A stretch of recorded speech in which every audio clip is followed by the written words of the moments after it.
Assalamualaikum warahmatullahi wabarakatuh. Bismillahirrahmanirrahim. Tabarakalladzi nazzalal furqana ala 'abdihi liyakuna lil 'alamin nadhira. Allahumma shalli wa sallim ala sayyidina Maulana Muhammadin wa ala alihi wa sahbihi asma'in, nama ba'du. Yang sangat kula hormati keluarga besar Raden Asnawi sedanten mawon, mulai Gus Hafid bin Ni'am bin Zuhri bin Raden Asnawi sedanten keluarga santri niki kudanan nggih niati dudusan nonton mawon. Terus riyen wonten cerita udan niku rahmat. Jadi nak sampean melayu saking udan berarti melayu saking napa? Rahmat.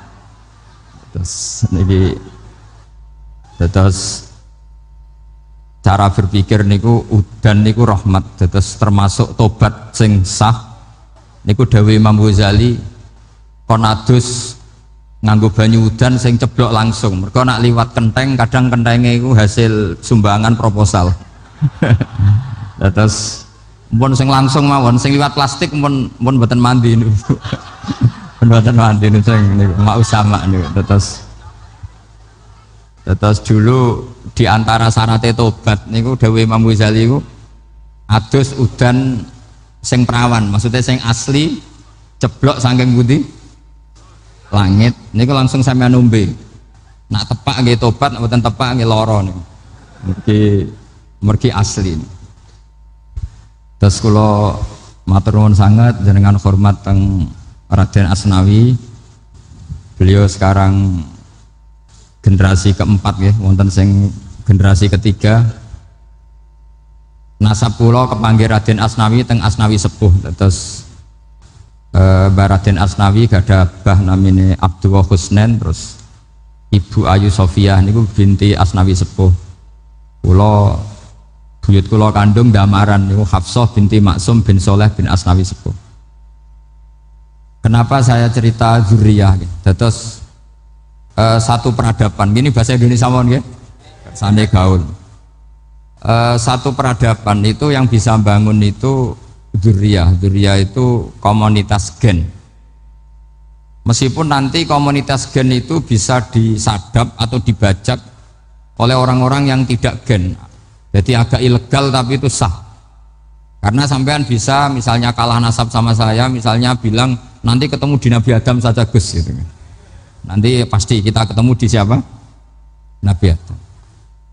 Terus kedua, kekalahan nasab itu udah abadi, karena nanti setelah jenengan ditanya di kuburan, bapak kamu siapa? Itu disuruh jawab Nabi siapa? Ibrahim. Terus kekalahan nasab sampai nanti berakhir di kuburan, karena nanti dijawab siapa bapak kamu, disuruh jawab siapa? Nabi Ibrahim. Jadi yang punya bapak Karmen apa itu sudah selesai, sudah nggak dipakai lagi. Nanti pakai siapa? Nabi siapa? Ibrahim.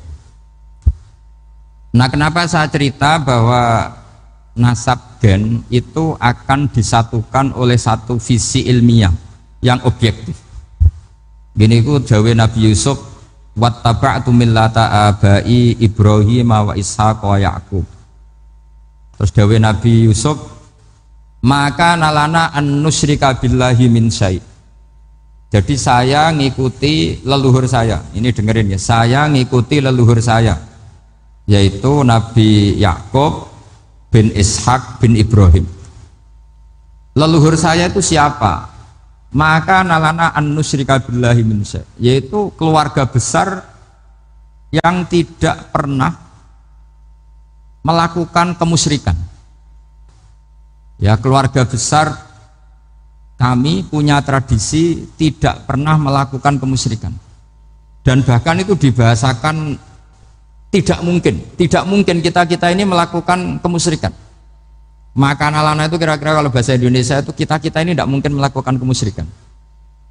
Nah, kenapa demikian? Itu berangkat dari logika yang permanen, disebut yusabbitu Allahu alladzina amanu bil qouli tsabiti fil hayatid dunya wa fil akhir. Logika permanen itu begini, misalnya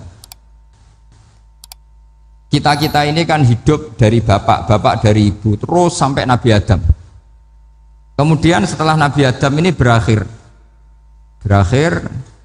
Kemudian kita mau tidak mau berpikir Nabi Adam itu siapa?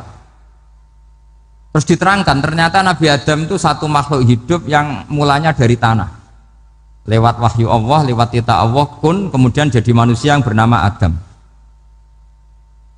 Sebelum Adam ada bumi, ada langit, ada cakrawala, macam-macam. Kemudian itu kita rumuskan lagi, asal usulnya adalah tidak ada, adamiyun makhdun.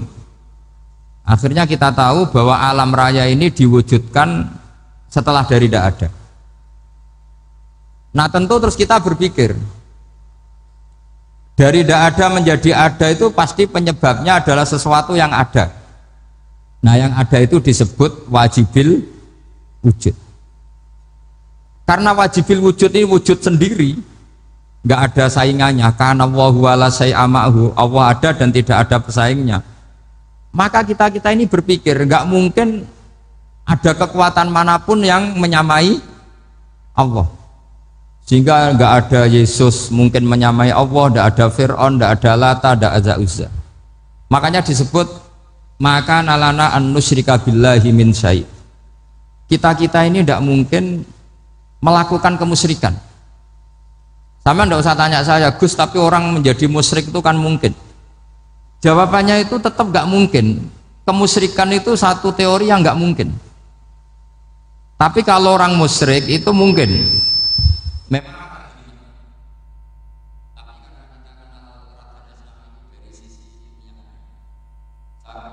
Kitab beliau, mungkin saya termasuk pernah cucu yang membawa kitab beliau banyak ke Korea. Saya itu beli pesolatan tuh bukan 1 2 sampai 2 kerdus 3 kerdus.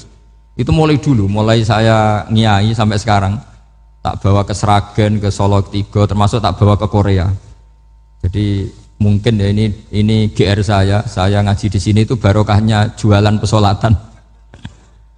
Tapi bukan jualan yang cari laba enggak, karena tak gratiskan, tapi itu dagang akhirat lah kira-kira gitu.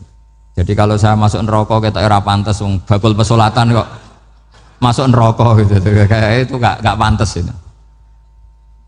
Karena saya termasuk orang ya yang cara berpikir itu optimis. Dulu di sini ada orang alim alama namanya Raden Asnawi. Terus kemudian sejarah agak berpolemik, ada yang mengatakan beliau itu muridnya Syekh Nawawi, ada yang mengatakan tidak. Apapun itu yang saya yakini adalah beliau ya saling istifadah lah, saling bermanfaat bagi Syekh Nawawi Banten. Saya punya catatan sejarah banyak tentang Raden Asnawi karena guru-guru kita itu akan ketemu di Syekh Nawawi Banten. Yaitu kita tahu misalnya saya ngaji Mbah Mun ngaji Mbah Zubair misalnya ngaji Syekh Fakih Mas Kumambang, ngaji Mbah Mahfud, terus ngaji Said Abi Bakar Sato, terus ngaji Sayyid Zaini Dahlan. Kalau keluarga sini mungkin misalnya Gus Hafid, Mbah Niam, Mbah Zuhri, terus Raden Asnawi. Raden Asnawi kita tahu nikah dari istri mudanya Syekh Nawawi, yaitu Nyai Hamdana. Saya sering diceritani Mbah Mun, terus Nyai Hamdana punya anak yang namanya Zuhriyah dari Syekh Nawawi. Kemudian setelah dinikahi Raden Asnawi punya anak namanya Zuhri, Minan, Niam, terus sampai ke Gus Hafid, Hafid bin Niam. Kenapa saya cerita ini? Karena kealiman itu adalah sesuatu yang dibanggakan Allah. Imam Amudi itu ulama ahli matematika. Jadi ada ulama itu ahli matematika. Dia nggak pernah ngajarkan pesolatan, zakat, sholat, tapi dia ngajar matematika. Kemudian dari matematika itu beliau menjadi ahli tauhid. Sehingga nanti Mungkar Nakir itu nggak akan tanya dia marabbuka wa manabuka, karena dia punya rencana. Yang ngajar tauhid itu saya, kata. Jadi kalau dia akan marabbuka, pangeran kamu itu siapa? Malaikat malah dilawan. Kamu pernah ngajar tauhid? Saya ini guru tauhid.